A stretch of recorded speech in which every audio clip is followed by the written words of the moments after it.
Happy New Year! Today is January 1st, 2020. I want to give a shout out to everyone and say hello. This is Donna Miller and welcome to Vote Voice Podcast. Thank you for joining me, and let's give a shout out to Souls to the Polls in Wisconsin and Block in Wisconsin. And they're out there in the community working to get the vote out. Also today, the state of Oregon joined the National Popular Vote Compact. They joined it today. And it's an agreement to give electoral college votes in a presidential election to the winner of the national popular vote. Now, hopefully this trend will continue and every part of our country will join the Popular Vote Compact. Now, I want to take a moment to speak to everyone in the state of Michigan. Vote Voice is based in Michigan, and I just want to let you know that poll workers are needed for the March elections. Now, I'm talking to the state of Michigan because I'm in Michigan, but this applies to all states. Now, here in Michigan, the city of Dearborn Heights and the city of Dearborn need poll workers for the March 10th election and beyond. Now, no matter what state you live in, this applies to all of us. Now, what you can do is to become involved, and that's something we need to do. We all need to be involved and step up. So no matter what state you live in, I'm sure your city can use more poll workers. Now what you do is you search the web by your city's name, for example, like City of Dearborn Heights or City of Tucson, and you find the clerk of elections office. And there you'll find all the requirements that you will need to become a poll worker for your city. And everything should be there. Applications, information, everything you need will be there. Good luck. Now today, on the Vote Voice podcast, we're going to be talking about all of us becoming informed voters.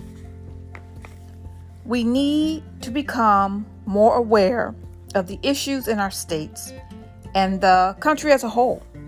Plus, we need to hold all of our candidates, no matter what side we stand on, to a higher standard because of the trust that we place in them.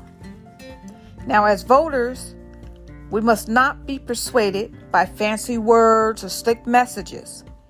We need to demand more than just light speeches and bare knuckle debates.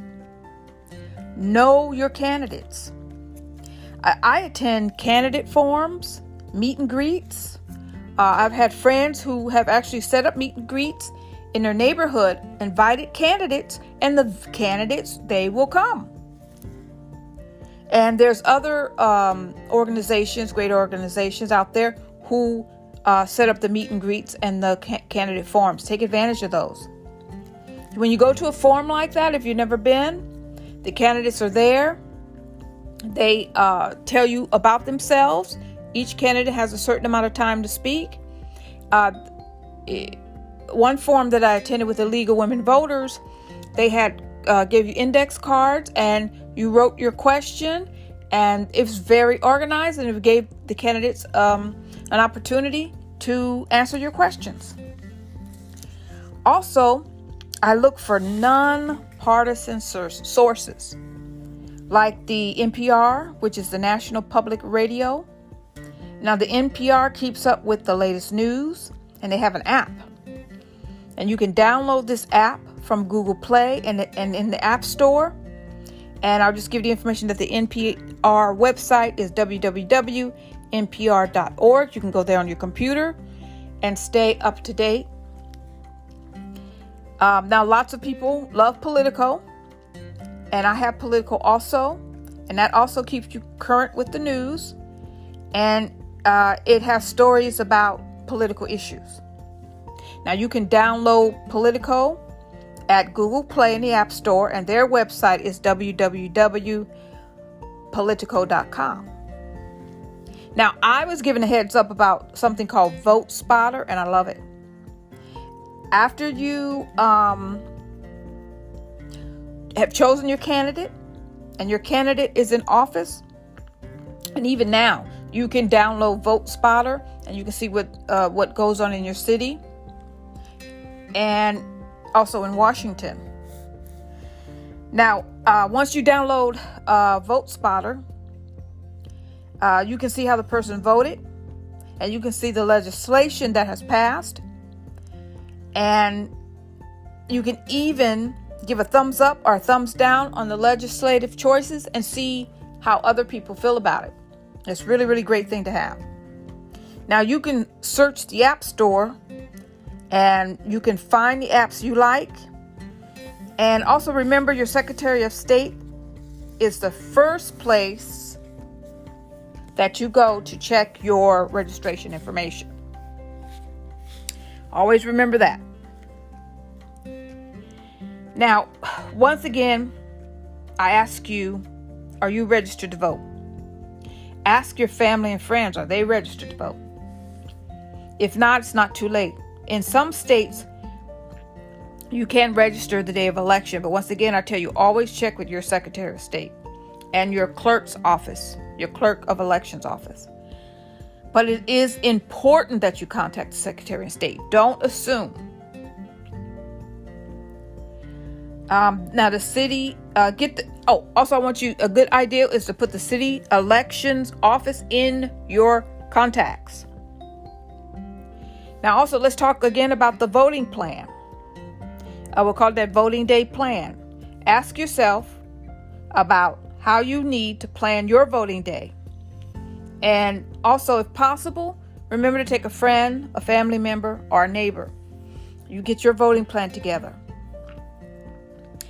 You want to stay well informed. You want to find your nonpartisan information, the type of nonpartisan information that works best for you.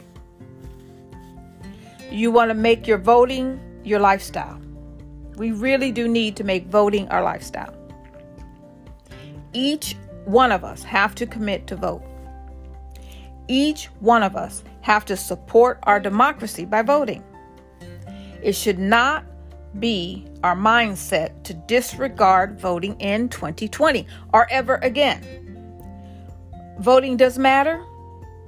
Remember, your vote is your superpower.